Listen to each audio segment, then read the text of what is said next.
हा शिवतोय डुकल्या कशा मार हा शिवतोय म्हणलं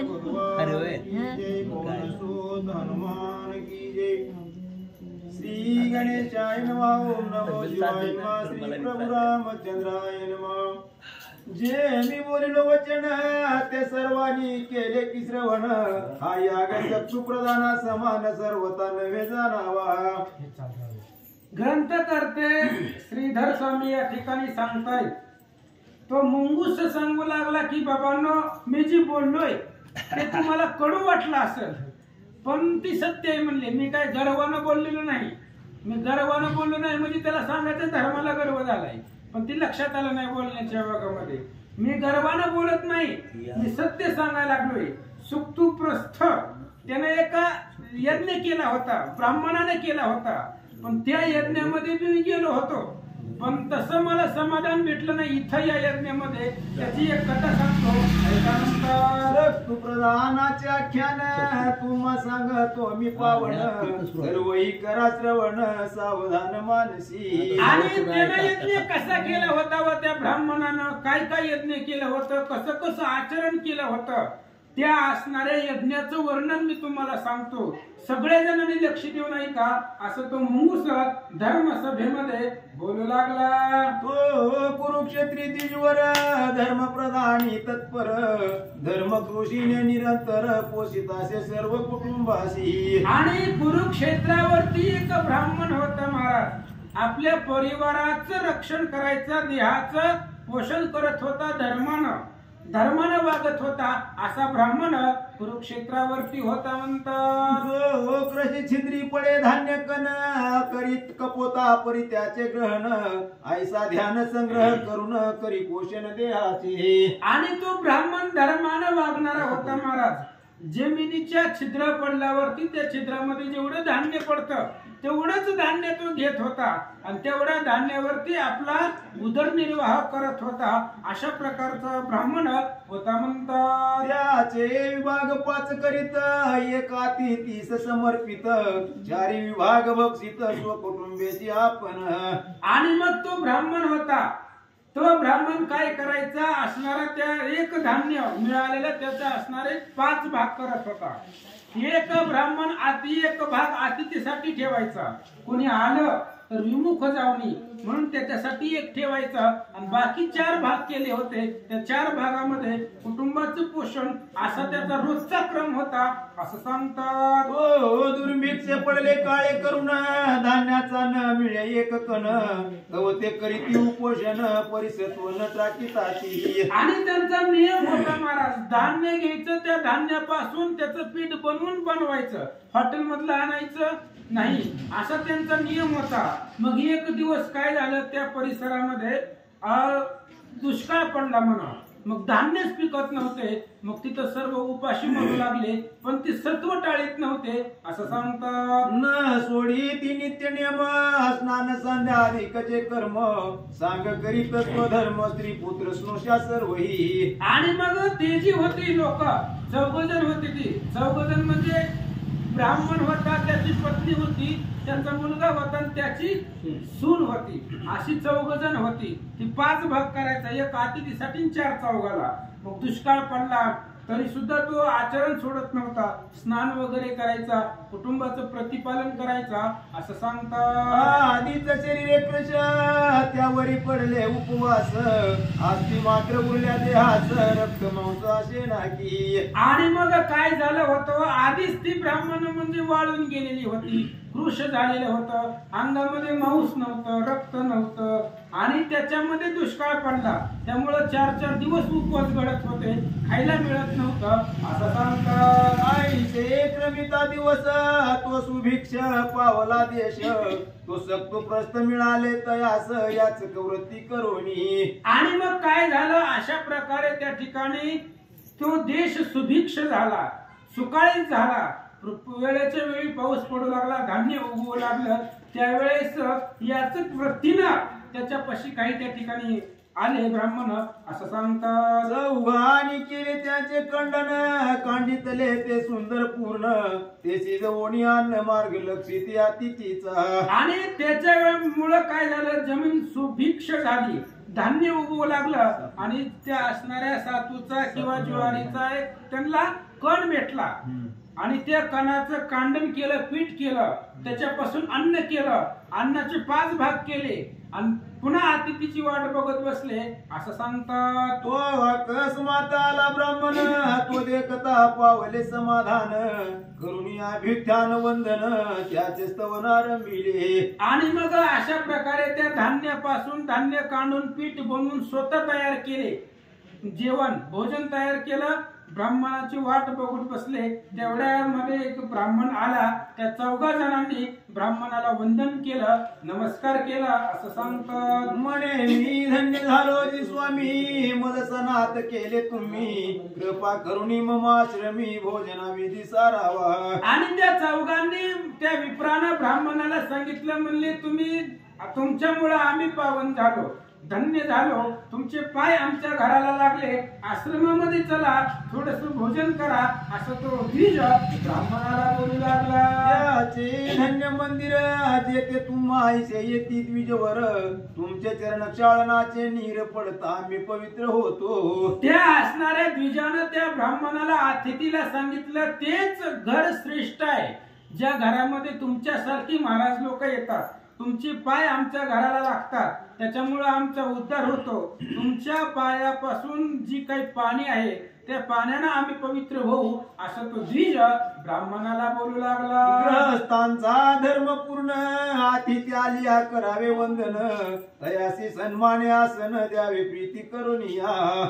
ग्रहस्थ जे असतात, पती पत्नी मुलाबाळामध्ये राहणारी जी लोक असतात, त्यांचं पहिलं कर्तव्य आहे, जर घराला कुणी आला अतिथी तर त्या अतिथीला सन्मान करावा, त्याला नमस्कार करावा, आतमध्ये न्यावं, बसण्यासाठी आसन द्यावं, जेवण द्यावं, पाणी द्यावं, ही गृहस्थाचा धर्म आहे असं सांगतात. ते नसे तरी भूमी आसन, प्राशना लागी द्यावे जीवन, आणि करावे मधुर भाषण, यासीतून लगे धन काही. आणि जर एखाद्या अतिथीला जेवण देणे एवढी आपली शक्ती नसेल, नाही आपल्याकडे संपत्ती, त्याला जेवण देता नाही आलं तर कमीत कमी त्याला आतमध्ये बोलवून घरामध्ये बसवावं आणि पाणी तरी द्यावं. पाणी द्यायला काय लागतंय, पैसा लागतोय का?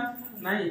सज्जनाचे घरचे अन्न बळेच घ्यावे मागून, नाही तरी आपण जीवन तरी मागावे. म्हणून त्या असणाऱ्या अतिथीला पाणी तरी द्यावं अशा प्रकारे सांगू लागले. आधी धन्य केले स्वामी मज, माझे उतरिले पूर्वज, आज मजवरी अध्यक्ष दयाळू झाला वाटते की. त्या विप्राने सांगितलं, महाराज तुमच्यासारखे ब्राह्मण लोक साधू संत घराला आले, त्यामुळं माझ्यावरती भगवंतच प्रसन्न झालाय आणि जे काही पूर्वज पितर होते ते माझ्यावरती त्या ठिकाणी आज आनंदमय होतील असं सांगतात. ऐसे करुणी त्याचे स्तवन, तयाचे केले चरण क्षालन, विधियुक्त करुणी पूजन, अतिथी विभाग समर्पिला. अशा प्रकारे मग त्या अतिथीची पूजा केली ब्राह्मणाची, त्याच्या पायाची पूजा केली, आसनावरती बसवलं आणि जो 5 भाग काढले होते, 5 ताटं केली होती, एक त्याचा जो नावाचा भाग होता, ताट होत, ते अतिथीला दिला म्हणतात. हो त्याने विभाग बक्षिला, परितो तृप्त देखिला, ब्राह्मण म्हणी चिंतावला, तृप्त तो जाणोनी. आणि त्याच्या वाटणीचा जो भाग ह्या गृहस्थानं काढून ठेवला होता त्यानं तो खाल्ला. खाल्ल्यावर सुद्धा त्याचं पोट भरलं नाही, तो अतृप्त राहिला. हे द्विजाच्या त्या गृहस्थ ब्राह्मणाच्या लक्षामध्ये आलं. काय करतो ऐका. म्हणे भक्षोनी आत्मविभाग, अतृप्त झाला अंतरंग, मग त्या आपला विभाग देता झाला आनंदी. त्या असणाऱ्या द्विजानं विचार केला, त्याच्या वाटणीचा दिलेला भाग त्यानं खाल्ला पण त्याचं पोट भरलेलं नाहीये, हे अतृप्त दिसतंय. मग एखाद्याचा आत्मा अतृप्त असू नये म्हणून हे असणाऱ्या बीजानं आपल्या वाटणीचा जो भाग होता, आपल्याला जो ठेवलेला होता ताट, ते असणारा भाग त्या ब्राह्मणाला दिला असं सांगतात. त्याची अति क्रशदारा बोलता कापे थरथरा, उपोषणे नेत्र फिरविती गरगरा, ऐसी ती तेव्हा बोलत असे. आणि मग त्याची जी पत्नी होती महाराज, कारण सर्वच कुटुंब आशक्त होतं, त्याच्या असणाऱ्या पत्नीला बोलण्यासाठी ताकद नव्हती, शरीरामधलं सगळं रक्तमांस आटून गेलं होतं, थरथर कापत होती, आणि अशी त्याची पत्नी त्याला काय बोलते ऐका. भक्षावेजी धर्मज्ञा, माझ्या विभागाची द्यावी आज्ञा, शक्य असता सर्व मान्य, का हो चिंता करिता पै. त्यावेळेस त्या स्त्रीनं पतीला सांगितलं, म्हणले महाराज तुम्ही तुमच्या वाटणीचं खावा म्हणले, माझ्या वाटणीचा जो प्रसाद आहे, हे ताट आहे, माझ्या वाटणीचं मी ह्या महाराजांना देते अशा प्रकारे, आणि ते देण्यासाठी मला आज्ञा द्या, अशी ती स्त्री नवऱ्याला बोलू लागले. माझ्या विभागे त्वरित अतिथी करावा की तृप्त, येणे करुणी माझे चित्त परमानंद पावेल. आणि त्या स्त्रीने सांगितलं महाराज त्यांची असणारी वृत्तीच होती, असं आचरणच श्रेष्ठ लागतं महाराज त्याला. अहो अनेक दिवसापासून उपवास पडलेला, अंतकरणाला खूप भूक लागली पोटामध्ये, तरी सुद्धा ती स्त्री बोलू लागली, म्हणले पतिदेवा माझ्या वाटणीचा प्रसाद द्या म्हणले त्यांना, आणि माझ्या प्रसादानं त्यांची तृप्ती होईल अशी ती स्त्री आपल्या नवऱ्याला बोलू लागली. आई कोणी स्त्रियेचे उत्तर, तेशी विप्र बोले मधुर, तेची ऐकावे सादर, जमिनी म्हणे जन्मे जया. आणि मग असं ती स्त्री बोलल्यानंतर तो विप्र जो होता, तो विप्र त्या स्त्रीला काय बोलू लागला, त्या विप्राच्या मुखामधून काय शब्द पडले हेच लक्ष देऊन ऐका, असं जैमिनी ऋषी वैशंपायन ऋषी जन्मेजय राजाला सांगू लागले. कीटक पतंग मृगादी करुणी, बर्वे बोलती स्त्री लागोनी, धर्म प्रजामणी झोनी, आधी पोषित येते. आणि त्यावेळेस सांगू लागले महाराज स्त्री जी असते, कारण संसार चालतो तो स्त्रीमुळे चालतो, पुरुष घरामध्ये काहीच काम करीत नसते, उभं फिरत असते, घरची सगळी कामं स्त्री करते. म्हणून सगळ्याच असं मत आहे, कुठलंही कार्य असू द्या, धर्मशास्त्राचा असू द्या, संसाराचा असू द्या, सगळं स्त्रियामध्ये स्त्रियेचा वाटा महत्वाचा असतो, मोठा असतो असं सांगतात. स्त्रियाधीन धर्म, स्त्रियाधीन व्रतादी नेम, स्त्रीलोभे लोक उत्तम, प्राप्त होतो निर्धारी. आणि त्यांनी सांगितलं महाराज स्त्रीच्या अधीन धर्म असतो, कारण घरामधले 100% धर्म स्त्री करत असते. अतिथी घरला आल्यानंतर ना नवरा नसतो, गावामध्ये गेलेला असतो चक्कर मारायला, आतमध्ये स्त्री असते, स्त्री त्या ठिकाणी त्याला अतिथीला प्रसाद देत असते.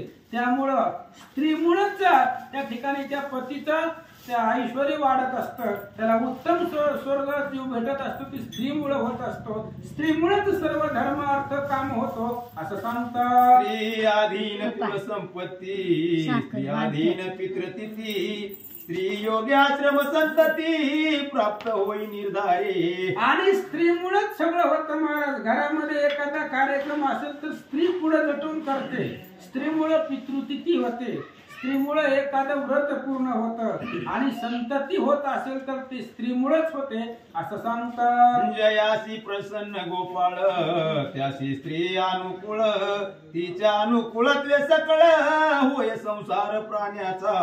आणि स्त्री असते, स्त्रीमुळे सगळं होतंय खरं आहे, पण स्त्री चांगली असायला सुद्धा भगवंताची कृपा लागते. भगवंत प्रसन्न असल्यावरच स्त्री त्या ठिकाणी चांगली भेटते.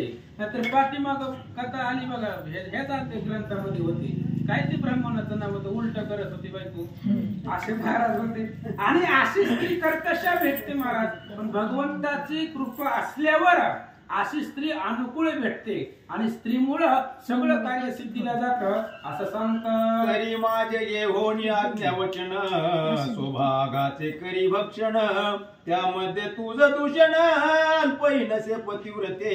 त्या स्त्रीनं त्या द्विज बोलू लागला महाराज. कोण? ब्राह्मण त्या स्त्रीला बोलू लागला. तिचा नवरा म्हणले, हे बघ तू तुझ्या भागाचं प्राशन कर, याच्यामध्ये तुला कुठलाच दोष लागणार नाही.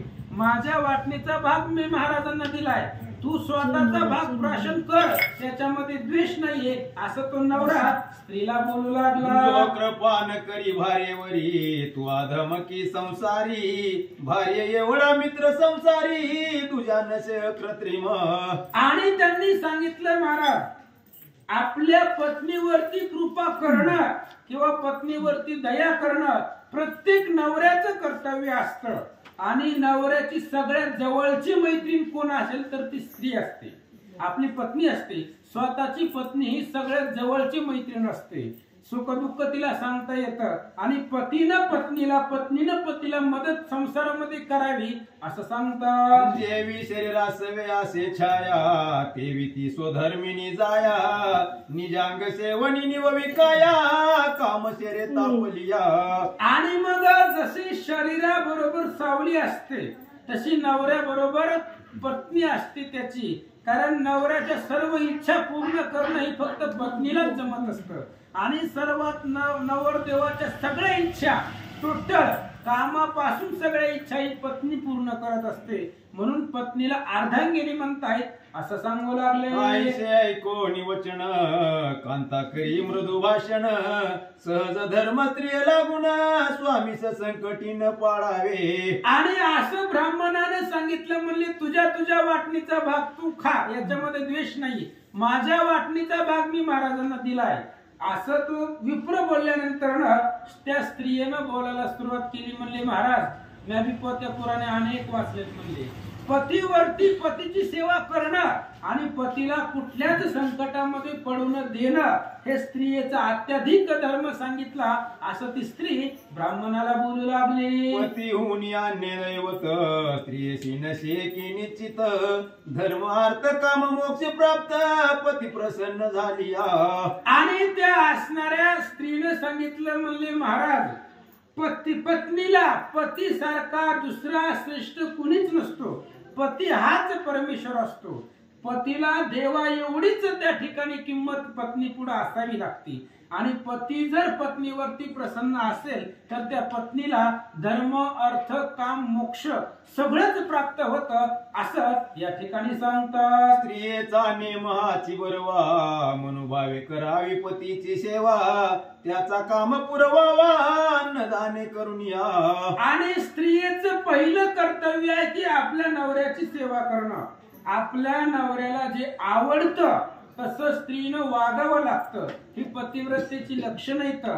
अनेक दान करून आपल्या पतीच्या मनामधली इच्छा पुरवणं हे स्त्रीचं कर्तव्य आहे असं ती स्त्री आपल्या पतीला बोलू लागली. स्त्रियांचा धर्म तोची पती, पती संघाने सद्गती, पती संगे स्वर्ग प्राप्ती, देव वंदिती ती येते. आणि त्या स्त्रीने सांगितलं, महाराज, स्त्रियेचा धर्म हीच पती आहे. कारण पती बरोबर व्यवस्थित वागलं तर स्त्रीला दुसरा धर्म आचरण करायची, वागायची गरज नाही.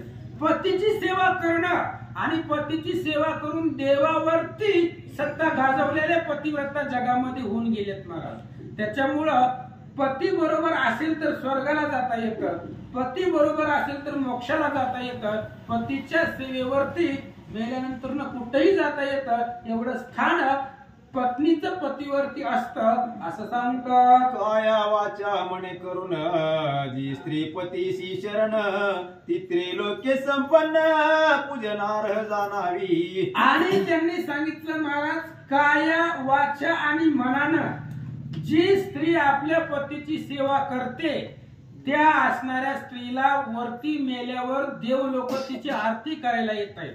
स्वर्गांगाने अप्सरा तिला गोवाळायला येत आहेत. एवढं सामर्थ्य त्या पतीच्या सेवेमध्ये असतं असं सांगतात. स्वामी वाचो भोजन, कधीच न केले नेम वचन, ऐसे माझे व्रत पूर्ण केवी भंगू स्वामी. आणि त्या असणाऱ्या स्त्रीनं आपल्या नवऱ्याला सांगितलं, म्हणले महाराज, माझं लग्न झाल्यापासून एक व्रत आहे. तुम्ही खाल्ल्याशिवाय, तुमचं जीवन झाल्याशिवाय मी आतापर्यंत कधी जेवलेले नाहीये. मग आता तुम्ही उपाशी असताना मी जेवण करणं हे माझ्या पतिव्रत धर्माला दूषण आहे. त्याच्यामुळं हे प्रसाद मला भक्षण करता येणार नाही असं ती स्त्री द्विजाला बोलू लागली. जी पती वंचका केवळ ती नरकी पचेल सर्व काळ, त्याच योगे वडवा गुळ होऊन विष्टा भक्षील.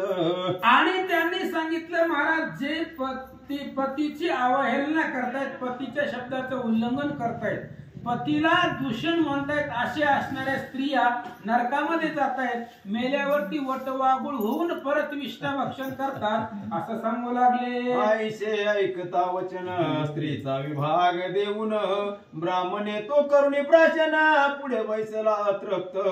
आणि त्यावेळेस त्या स्त्रीने सांगितलं, त्या असणाऱ्या आपल्या पतीला म्हणले माझा भाग त्या ब्राह्मणाला द्या. असं म्हटल्याबरोबर पतीला सुद्धा मान्य झालं. त्या स्त्रीचा भाग खाल्ला तरी ह्या महाराजाचं पोट भरलं नाही असं सांगतात. ते देखोनी चिंता क्रांत झाला पिता देखोनी सुत, काय वचन बोलत सावधान ऐकावे. आणि असं पाहिल्याबरोबर आपल्या असणाऱ्या स्वतःचा द्विजाचा भाग प्राशन अतिथीने केला तरी अतृप्त पाहिला. स्त्रीचा जो भाग होता तोही त्याला दिला, तरीही तो अतृप्त राहिला. त्यावेळेस मुलगा, वडील चिंतेमध्ये आहेत म्हणल्यावर मुलगा त्या ठिकाणी काय करतो ऐका. करिता चिंता पण माझा विभाग देऊन, विप्र करावा तृप्त पूर्ण करावे पूजन भोजन उत्तरी. आणि त्यावेळेस मुलाने सांगितले, म्हणले मुलाचं बी काहीतरी कर्तव्य असते ना. ज्यावेळेस वडील अडचणीमध्ये असेल त्यावेळेस त्या वडिलांना बाहेर काढण्याचं काम मुलाचं असतं. त्यामुळे मुलाने सांगितलं ब्राह्मणाला, म्हणले टेन्शन घेऊ नका, माझ्या नावाचा जो भाग आहे तो या ब्राह्मणाला द्या असं सांगतात. ग्रहापासून अतिथी अतृप्त गेली अनिश्चिती, ते व्यर्थ संसारी वाचती शून्य ग्रह त्याचे जाणावे. आणि त्या असणाऱ्या मुलाने सांगायला सुरुवात केली, म्हणले पिताश्री, घरामधून जर अतिथी अतृप्त गेला, त्याचं पोट जर आपल्या घरामध्ये भरलं नाही तर त्याच्या संसाराला येऊन काहीच उपयोग नाहीये.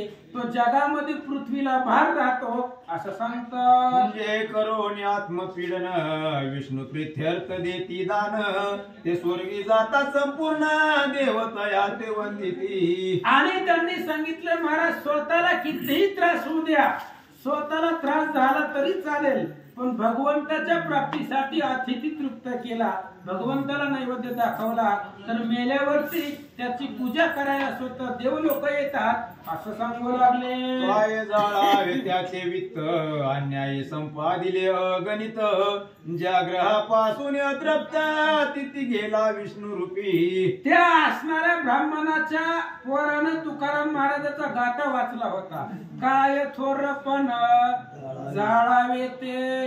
काय करायचं एवढ्या मोठ्या ज्ञानाला, जर अतिथी घरामधून अतृप्त जात असेल, त्याचं पोट भरत नसेल तर एवढ्या संपत्तीला, वित्ताला, शहाणपणाला काय करायचंय असं तो मुलगा आपल्या वडिलांना बोलू लागला. अतिथी विमुख झाली या जाण, आपले पाप तयासी देऊन, त्याचे सकळ पुण्य घेऊन तो जातो की निर्धारी. आणि अतिथी जर घरामधून विमुख गेला, अतृप्त गेला, अतिथीला तृप्त करावंच लागतं महाराज. तो जर अतृप्त गेला तर त्या अतिथीकडून जेवढं पाप घडलंय ते सगळं पाप त्या घरच्याच्या डोक्यावरती बसत असतं, आणि त्यानं पण मिळवलेलं पुण्य तो अतिथी घेऊन जात असतो असं सांगतात. कुटुंबाचे झाले पीडन परिनिर्मत सर्जांचे मन, जो अतिथीस समर्प्यान सद्गती तो पावे. आणि कुटुंबाला पीडा झाली तरी चालतं महाराज. एखाद्या वेळेस कुटुंब अडचणीत राहू द्या, 2 दिवस उपाशी राहू द्या, पण निर्मळ मनानं अतिथीची सेवा केली आणि अतिथी तृप्त केला तर तो स्वर्गगतीला जातो असं सांगतात. ऐकोनिया पुत्र वचन पिता पावला समाधान, मग त्या प्रति मधुर भाषण कहिता झाला ते देवा. आणि अशा प्रकारे मुलाचं बोलणं त्या असणाऱ्या द्विजानं ऐकलं, त्याला आनंद वाटला महाराज. असा असणारा मुलगा आपल्या त्या ठिकाणी पोटाला आला, त्यावेळेस तो द्विज त्या असणाऱ्या मुलाला काय बोलतो ऐका. तू बाळ परिषद वर्षांचा, ऐसा ज्ञानी भाससी साचा, सर्व काम पुरला मनीचा, वागविलास ऐकता. आणि त्या असणाऱ्या द्विजानं मुलाला सांगितलं, बाबा तू लेकरू आहे दिसायला, पण तुझ्यापाशी एवढं ज्ञान आहे, 100 वर्षाचा म्हातारा असावा तेवढं ज्ञान तुझ्याकडे आहे. दिसायला तू लहानच आहे पण आगाध ज्ञान आहे.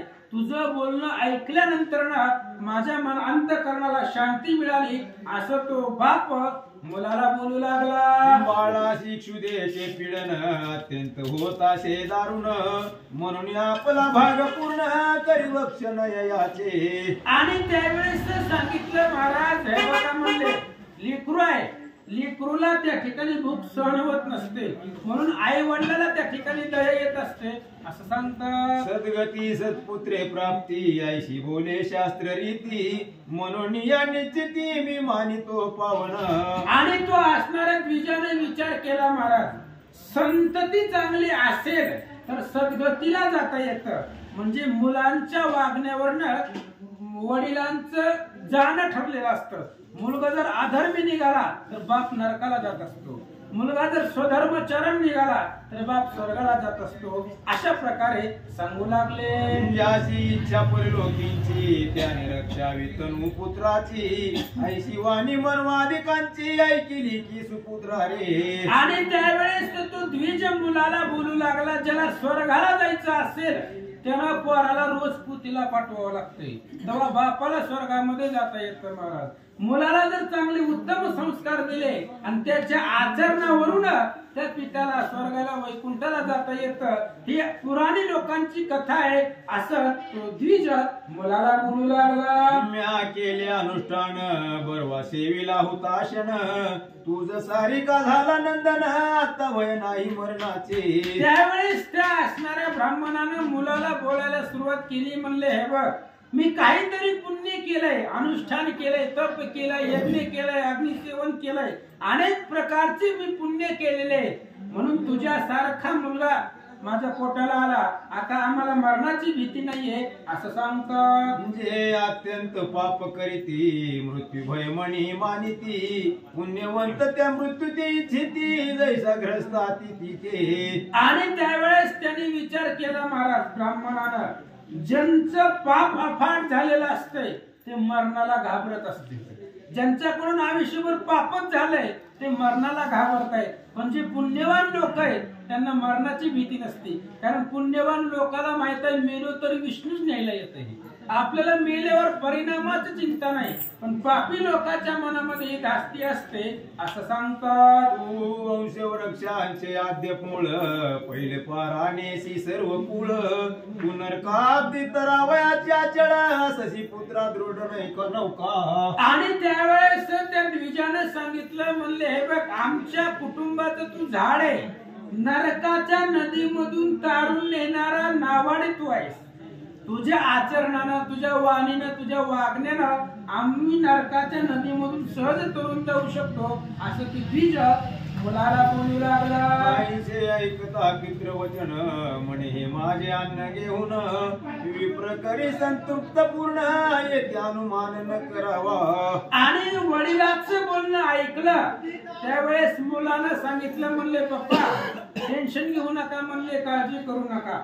माझ्या वाटणीचा जो प्रसाद आहे, भाग आहे, ताट आहे ते या अतिथीला द्या आणि त्याचं तृप्त त्या ठिकाणी जेवण होऊ द्या असं सांगतात. पुत्र विभागही समर्पिला तरी अतिथी अतृप्त राहिला, तो संचित देखून शशुराला स्नुषा बोले ते देवा. आणि मुलाचा सुद्धा भाग त्या अतिथीनं प्राशन केला महाराज. ही अतिथी ह्यांची परीक्षाच बघायला आलेलं होतं. तर 4 लोकांचं जेवण करून एकाचं पोट भरत नसते का?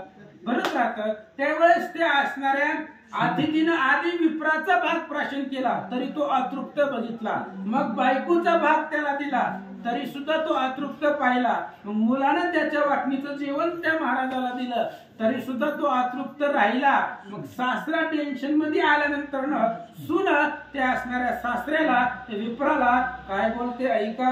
वाहुनी नम्र अत्यंत शशुरा लागी प्रार्थित, माझा विभाग द्यावा त्वरित तिची तृप्त करावया. त्या सुनेनं सासऱ्याला सांगितलं म्हणले टेन्शन घेऊ नका, म्हणले काही सुद्धा माझ्या वाटणीचा जो भाग आहे तो या असणाऱ्या अतिथीला द्या, कारण अतिथी अतृप्त जाऊ नये. अतिथी जर अतृप्त गेला तर त्याचं सगळं पुण्य येऊन जात आहे आणि त्या अतिथीच्या जीवनात किंचित घडलेलं पाप त्या तो गृहस्थावरती राहत, म्हणून सुनेने सांगितलं माझ्या वाटणीचा भाग त्याला द्या आणि तृप्त करा असं सांगतात. स्नुषा वचन ऐकोनी प्रसंतोष लामणी मने धन्य धन्य हिची वाणी म्हणून ती येते बोलत. आणि सुनेचं बोलणं ऐकलं महाराज. ती तेव्हाची सून होती, धर्माच्या राज्यामधली सून होती, आताची नाही सून. आताची सून सासऱ्याला चहा बी विचारित नाही महाराज. तिने सांगितलं आणि त्या सुनाचं बोलणं ऐकलं. त्या असणाऱ्या सासऱ्याला तर विप्राला आनंद वाटला. त्यावेळेस तो त्या सुनेला काय बोलतो ऐका. तू स्नुषाचा न पतिव्रता वंशवृद्धी कारक तत्वता तुझे पालन करणे आता धन्य तुझे माता पितर. आणि त्यावेळेस सासऱ्याने सुनाला बोलायला सुरुवात केली. म्हणले हे बघ, आमच्या वंशाचा उद्धार करण्यासाठी तू महत्वपूर्ण आहे. कारण पाठीमागं सांगितलं ही सगळं तारून नेण्याचे काम स्त्रीकडूनच घडत असतं. त्यामुळं तुला जन्म देणारे धन्य माता पिता तयाची आहे. तुला ज्यांनी जन्म दिला ते आई वडील धन्य आहेत असं तो विप्र बोलू लागला. तू अतिथी तृप्त करणार मुलांमुखी क्रशतव शरीर तू ते देखोनी माझ्या अंतर अत्यंत दुःख पावते की. त्यावेळेस सासऱ्यानं सुनाला सांगायला सुरुवात केली. म्हणले हे बघ, तुझा जो भाव आहे तो शुद्ध आहे, पण तू सुद्धा 4 दिवसापासून काही खाल्लेलं नाही मला माहित आहे. तू सुद्धा उपाशी आहे. तुझा असणारा मुखचंद्र पाहून मला तुझी दया येते असं तो सासरा सुनेला बोलू लागला. स्नुषा बोले नम्र वचन तू स्वामीचा स्वामी करुणा घन माझ्या दैवतांचे दैवत दारुण मम गुरूंचा तू गुरु. त्यावेळेस सुनेनं बोलायला सुरुवात केली महाराज. त्या सुनेचा शब्द ऐका करा आणि त्या सुनेचा अभिमान तिचा असणारा घ्यायला पाहिजे.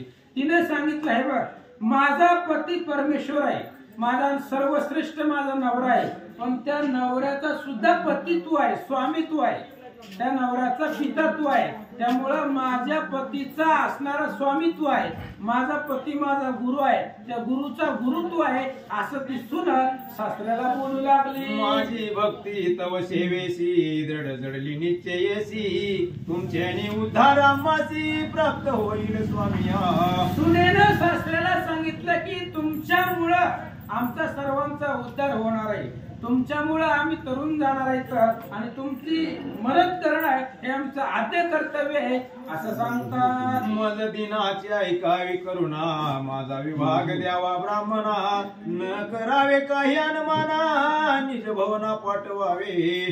सुनेनं सांगितलं सासऱ्याला, म्हणले कुठलंच प्रकारचं अनुमान करायचं नाहीये. ही अतिथीला माझ्या वाटणीचा प्रसाद द्या, त्याला तृप्त करा.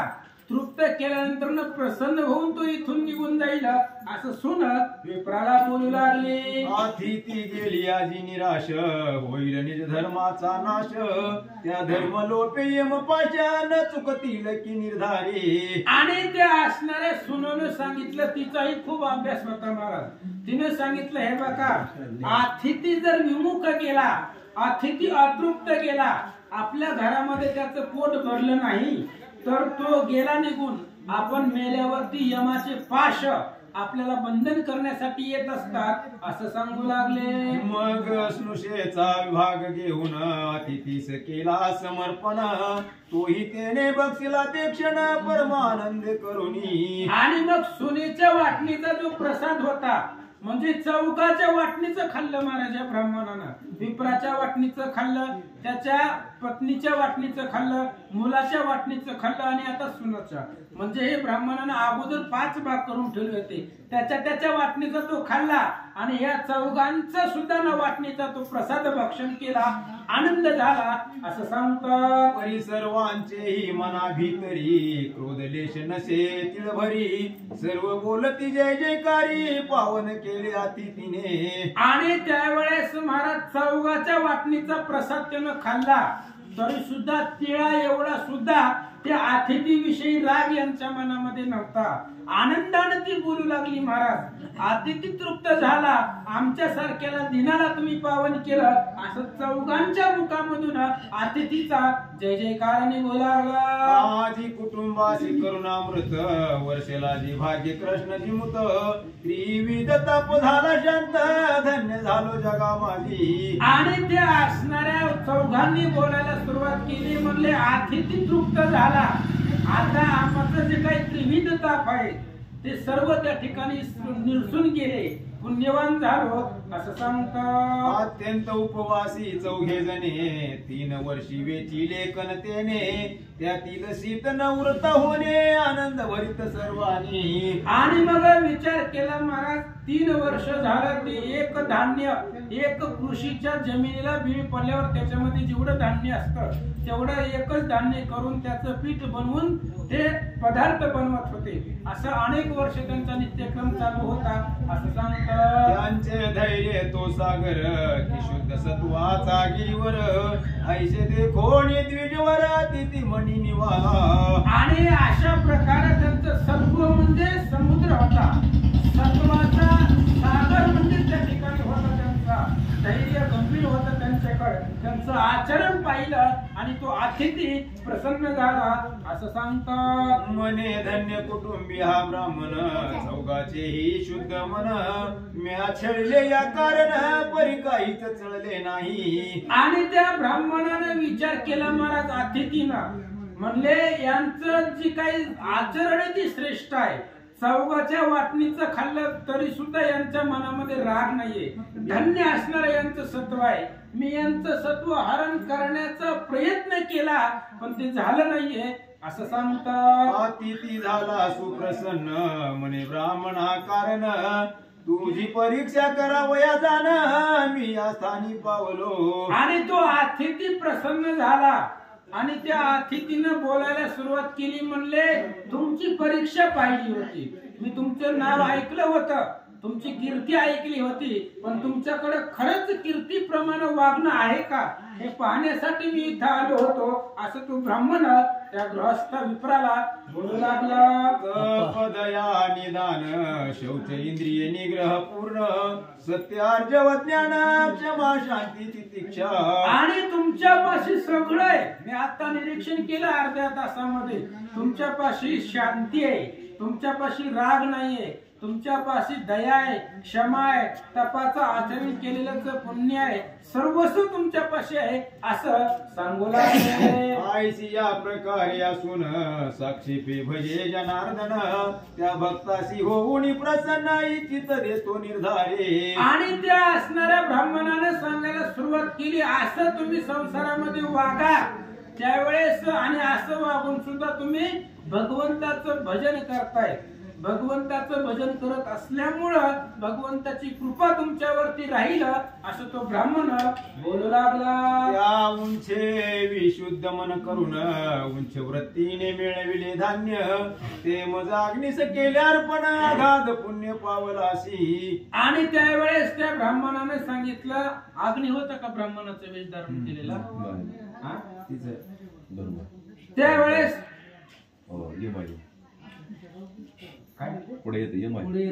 त्यावेळेस त्याने सांगितलं, हे बघा म्हणले, एक तर तुम्हाला मिळतं एवढूस धान्य, त्या धान्यामधून पीठ बनवून तुम्ही अतिथीचा सत्कार केला, तुमच्यावरती प्रसन्न झालो असं तो ब्राह्मण बोलू लागला. संकटी व्यापून चढले आणले, ऐसे कोणी नसे केले धन्य धन्य तू विप्रा. त्या ब्राह्मणाने सांगितलं, हे बघ म्हणले, मी संकटामध्ये तुम्हाला त्रास दिलाय.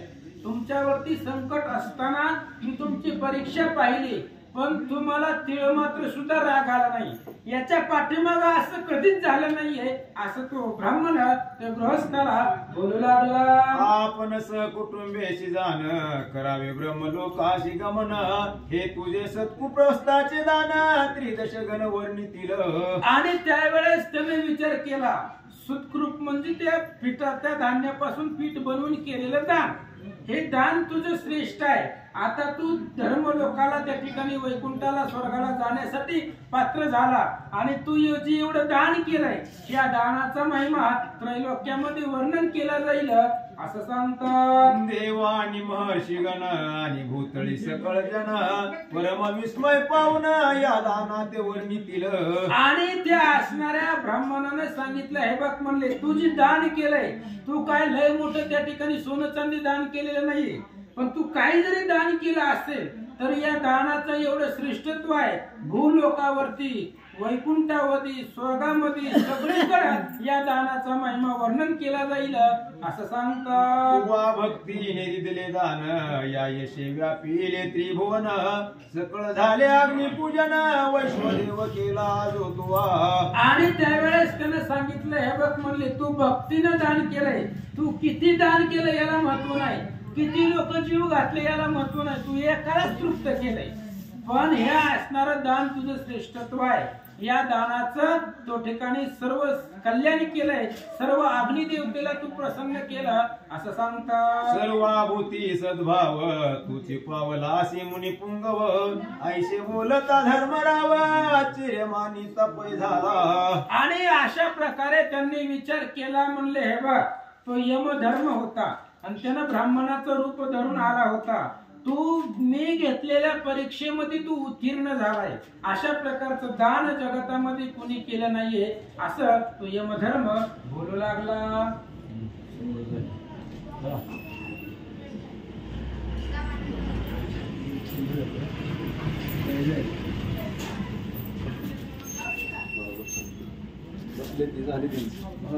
त्यांनी एक आदेश घेतला की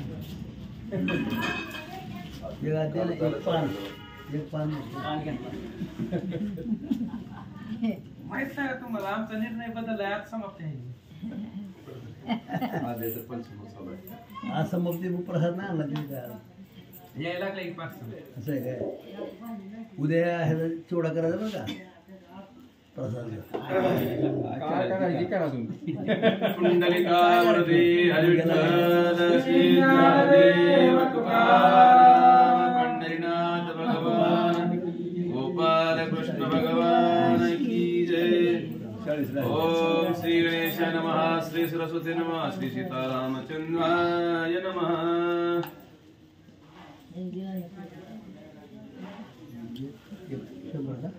तो स्वर्गी झाला दुंद भीषण देव पावले तेची स्थान श्रमण वर्षाव सगळ्या बरी झाला.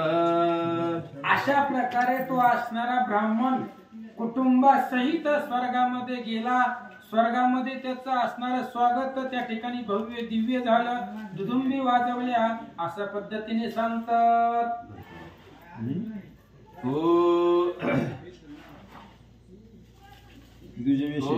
दुजवेशी धर्म प्रसिद्ध स्वरूप दारिता झाला सिद्ध पावनी आनंद यमधर्म झाला प्रसन्न. जो ब्राह्मणाच्या वेशामध्ये अतिथी होऊन आला होता तो यमच होता, यमधर्म होता.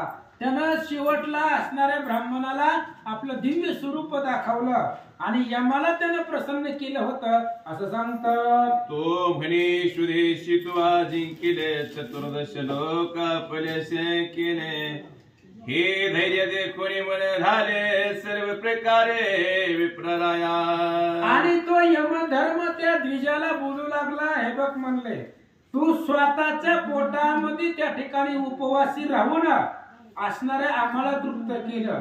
चतुर्दश लोकांना तू त्या ठिकाणी जिंकलेला आहे आणि तुझं एवढं प्रसिद्ध त्या ठिकाणी दानाला श्रेष्ठत्व आहे असं सांगतात. भार्या सुसानी नंदन आवडते तुझे पंचप्राण तुहा सर्वासी मानो नेत्रण सुखदान मज केले. आणि यमधर्मानं त्या द्विजाला सांगितलं म्हणले तुझा लाडका मुलगा होता, पत्नी होती, सून होती, पण या सगळ्याला तू तृण मानलं, यांना किंमत दिली नाहीये. आणि जो अतिथी धर्म होता, जो दान होतं, ते दानाला तू श्रेष्ठत्व दिला, मोठेपणा दिला, म्हणून मी प्रसन्न झालो असं यमधर्म बोलू लागला.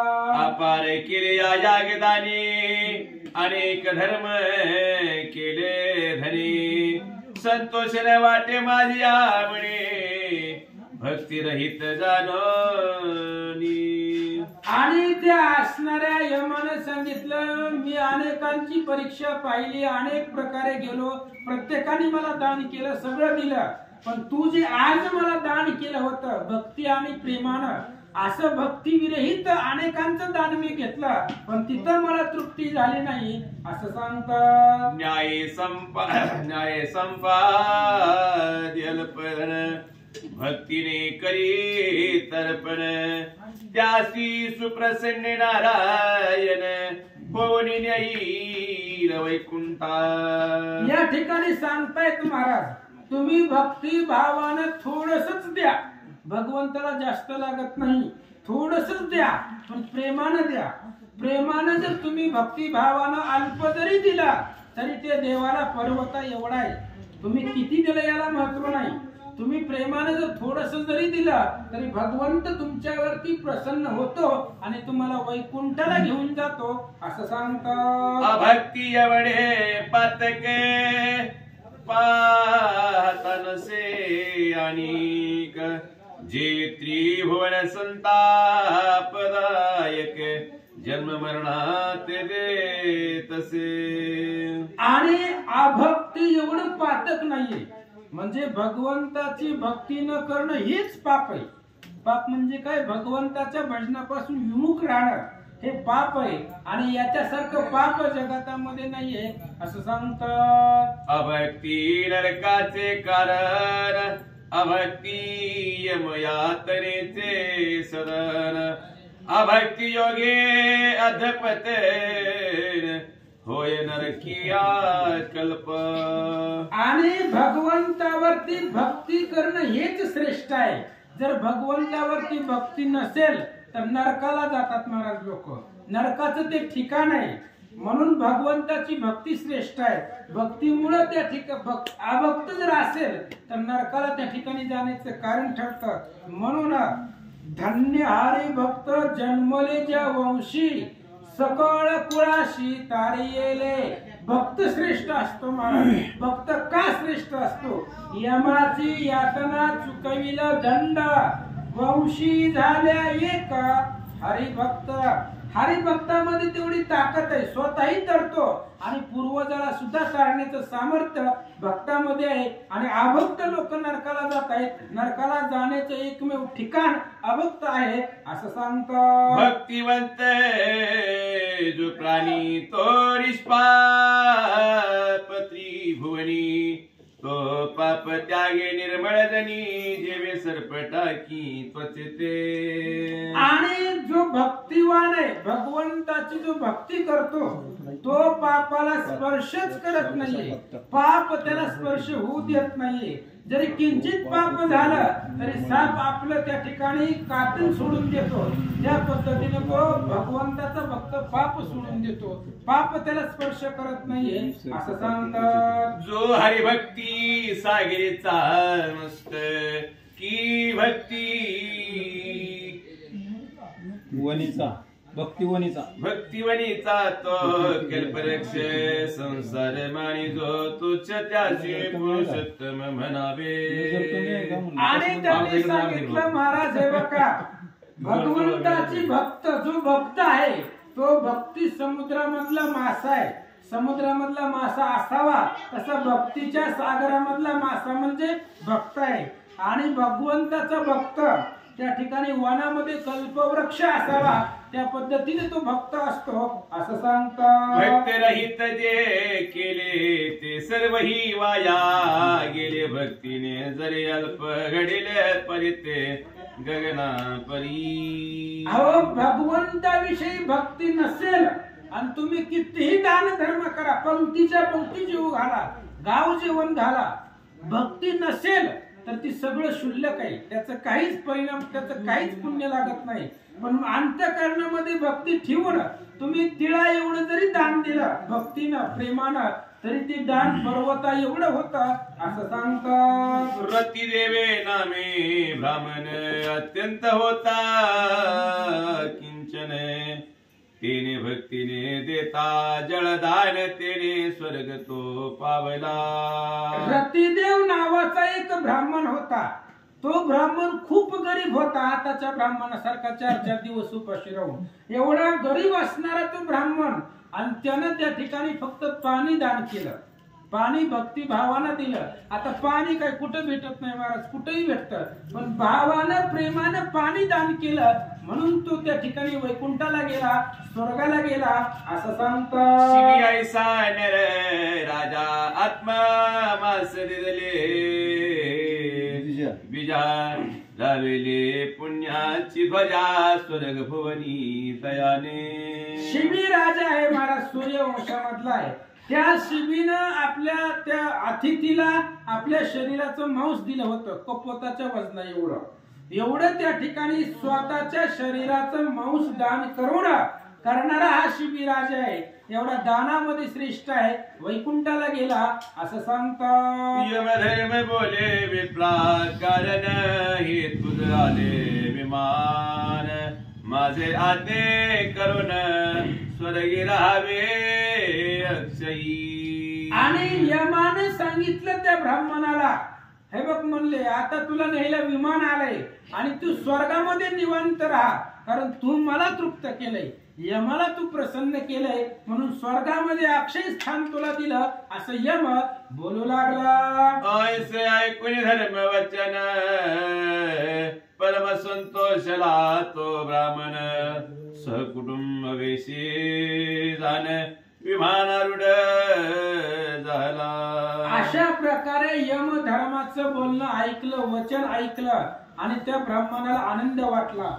सहकुटुंबासहित तो विमानामध्ये बसला, वैकुंठाला गेला. मानवाद्याचे झनत्कार गंधर्व करती, सुस्वरे कायने गाती रसाळ विमाना माझी देवगण. आणि विमानामध्येही परिवारासहित बसले होते महाराज. अनेक प्रकारचं वाद्य वाजन आहेत विमानामध्ये. त्या अप्सरा नृत्य करतायत, दुदुंबी वाजतायत, अनेक प्रकारे त्या ठिकाणी गायन होत आहेत असं सांगतात.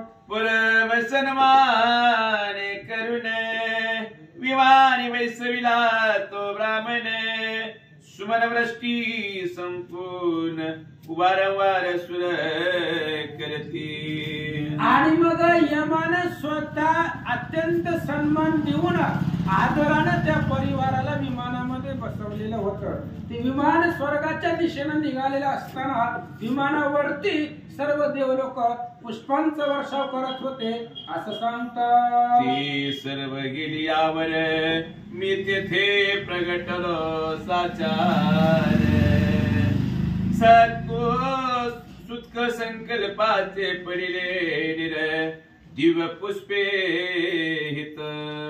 आणि तो मुंगूस त्या सभेमध्ये धर्मराजाला सांगू लागला, म्हणले हे बघ ही सगळी निघून गेली, पण जिथंही सगळं झालं होतं, कुठं अतिथीची तृप्ती जिथं केली होती त्या जागेवरती मी गेलो आणि त्या अतिथीचं थोडस जल वगैरे तिथं सांडलेलं होतं, त्या ठिकाणावरती मी गेलो असं मुंगूस धर्माला सभेमध्ये बोलू लागला. त्या भूमीवरी मी लोळलो, तेने समाधान पावलो, त्याने सुवर्ण पार्श्व मी झालो, पुण्य प्रभावे द्विजांच्या.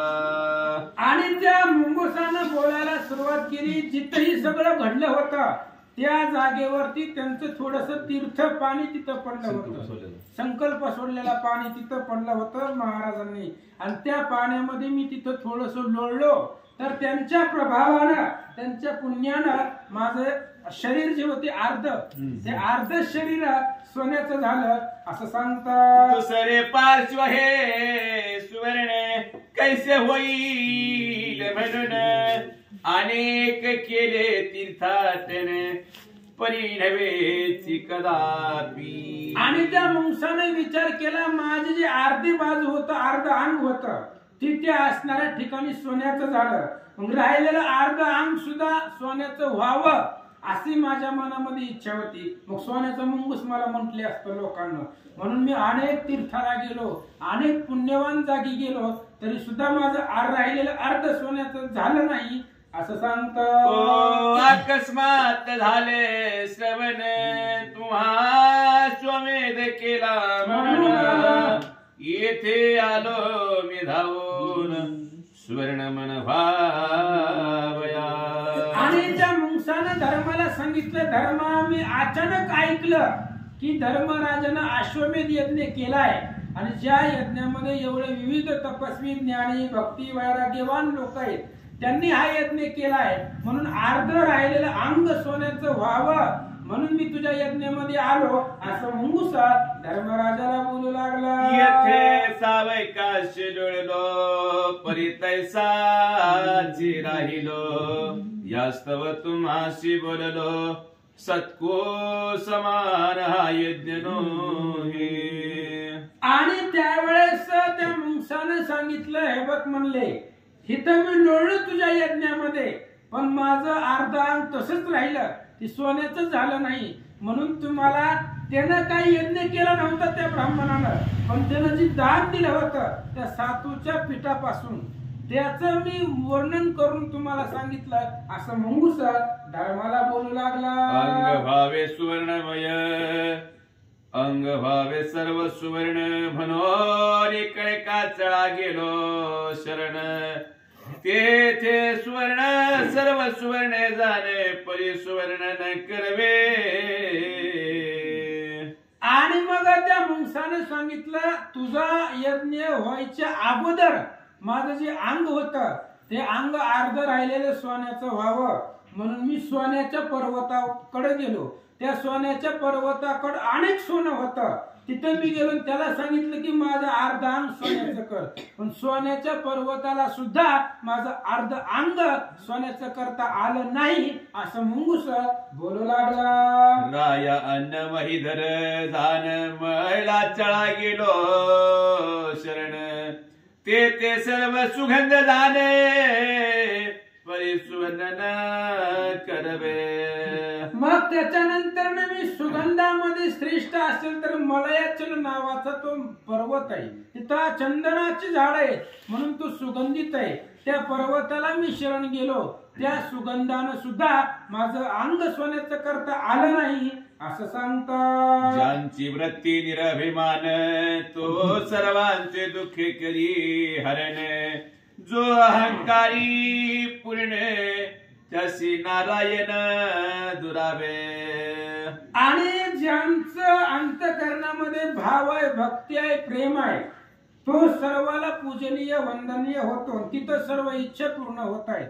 पण जो अहंकारी आहे, ज्याच्या मनामध्ये गर्व आहे, त्याच्यापासून भगवंत दूर जातो असं सांगतात. आयसे नकुळे बोलून सत्वे चालिला तेतून आश्चर्य पावले सकळ जन धर्मधोदन जाहला. अशा प्रकारे त्या मुंगसानं घडलेली कथा सांगितली. त्यावेळेस सगळेजण त्या मुंगसाला बोलत होती पाठीमाग, तू इथं यज्ञाची निंदा करायला, भगवान श्रीकृष्ण इथं आहे, बक्कदाल्लभे महाराजांनी यज्ञ केलाय मंत्र म्हणून, आणि अशा पवित्र यज्ञाला तू यज्ञ अपूर्ण राहिला किंवा शुद्ध झाला नाही असं तू मगाशी म्हटला. आणि ही मुंगसानं सांगितलेलं कथन ऐकल्यानंतर ना जे मगाशी मानावर करून बोलले होते त्या सगळ्यांनी माना खाली केल्या. धर्मराजा सुद्धा अधोवदन झाला, मान खाली घातली, लाज वाटू लागली असं सांगतात. या लागी जन्मेंजया गर्वन धरावा की राया. अहंकारे विलया पुरुषार्थ जाईल. आणि त्यावेळेस जन्मेजय राजाला वैशंपायन जैमिनी ऋषी सांगतायत, याच्यासाठी गर्व करायचा नसतो. गर्व जर केला तर तुम्ही आजपर्यंत केलेलं सर्व त्याचं ती लयाला जात, त्याचा उपयोग होत नाहीये असं सांगतात. मग धर्म सावध झाला म्हणे म्या व्यर्थ गर्व धरिला. तो सर्व ही हरला नकुळ वचने करोनिया.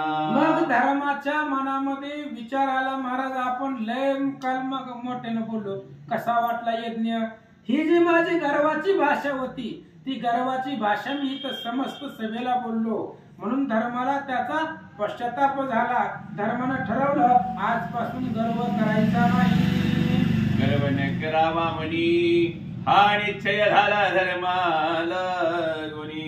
स्वर्गी गेला किंचन प्राणी शुद्ध भक्तीने सदेही. धर्मराजाने विचार केला, महाराज गर्व करायचा नाही.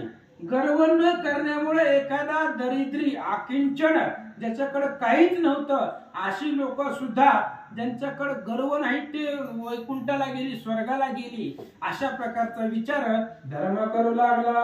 यज्ञाती आश्चर्य व्रत तुझं सांगितले निश्चित, म्हणून जे का समर्थ ते गर्व न धरती. वैशंपायन ऋषी जन्मेजय राजाला सांगतात की राजा, लोकांनी गर्व करू नये म्हणून एक अध्याय मी वाढवला.